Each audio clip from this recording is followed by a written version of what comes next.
And John Dickerson is with us now from Washington. John, I want to put up a quote from Jonah Goldberg, writing in the National Review. He supported this strike, but wrote, quote, "The strike on Syria is the single best proof that Trump has no overriding commitment to any ideological position.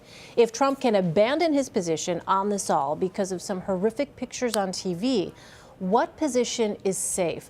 Help us, John, understand that criticism. Can't the president change his position in response to events? Sure, a president certainly can. But Ramesh Ponnuru, who is here on Face the Nation, articulated a similar view, though not as pointedly as Jonah. The idea is that in this particular case, there were plenty of similar pieces of evidence that previously the president or candidate Trump could have been similarly affected by. And so, nevertheless, during that entire period, he maintained the posture that Syria was too complicated a place to mess with and to get involved in and to send any kind of military action in. And when we asked him about it during the campaign, he said, "What, am I going to start World War III over Syria?" So that was his position. Nothing in this case changed, really, except, of course, a new use of chemical weapons, and there were those actual pictures. But as many people have noted, chemical weapons were used before, and there is plenty of carnage and atrocities going on with conventional weapons and other things that Bashar al-Assad is doing. So why, on the one hand, is the president moving in one case where it's a humanitarian crisis and not in these various other places? And so Jonah Goldberg's critique is that it's because he has no fixed ideology. And the reason you want, whatever the fixed ideology may be, the reason you want a set of beliefs is that they stay sturdy when events knock up against them. And the reason you don't want a president who's so rigid that he can't change, but you also, this is the sort of yin and yang of the presidency. You don't want a president who's so movable that he changes all the time. So that's what we're learning about Donald Trump. Which kind of president is he? What motivated him? And those are some of the crucial questions coming out of this action taken in Syria. Yeah, well, John, until this week, Secretary of State Rex Tillerson had very limited exposure to the press and the public. Yours was one of the first interviews he's given since becoming Secretary of State. Is his role in the administration, you think, shifting now? Well, his public role has shifted, as you pointed out. He is now speaking more for the administration.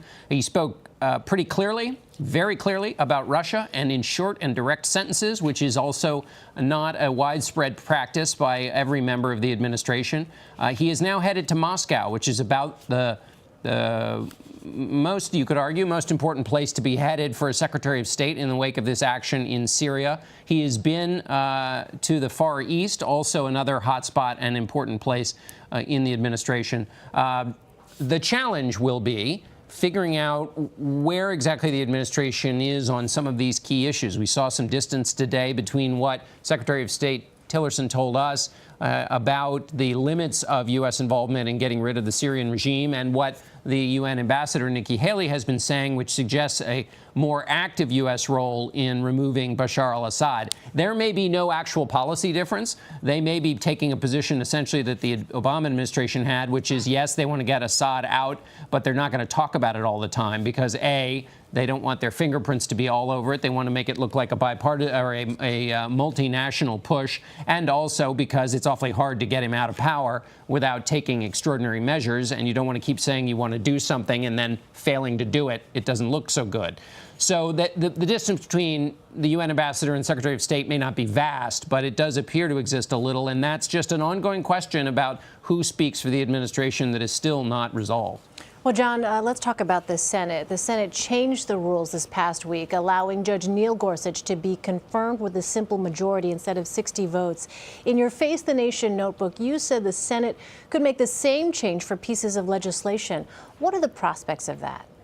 Well, you talked to some senators who were in a very cranky mood after the Senate was unable to sort of save itself from the partisan lock that both parties feel like they're in by avoiding this change in the Senate rules. If you talk to them, they think that this is coming, that the filibuster will go away for legislation.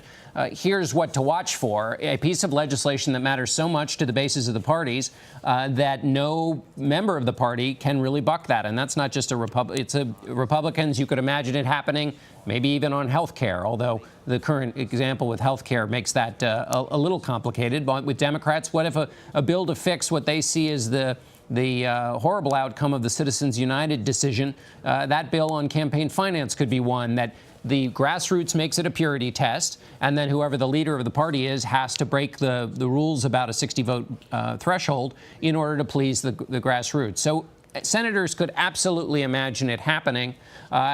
Here's the key. Why would it happen? Because the political price paid for not maintaining the old rules has basically gone away over time in these court battles. People just don't pay a penalty for changing the traditions of the Senate. And if that's the case, senators believe, then lots of those traditions could tumble in the future. All right. John Dickerson in Washington for us. John, thank you. Thanks, Elaine.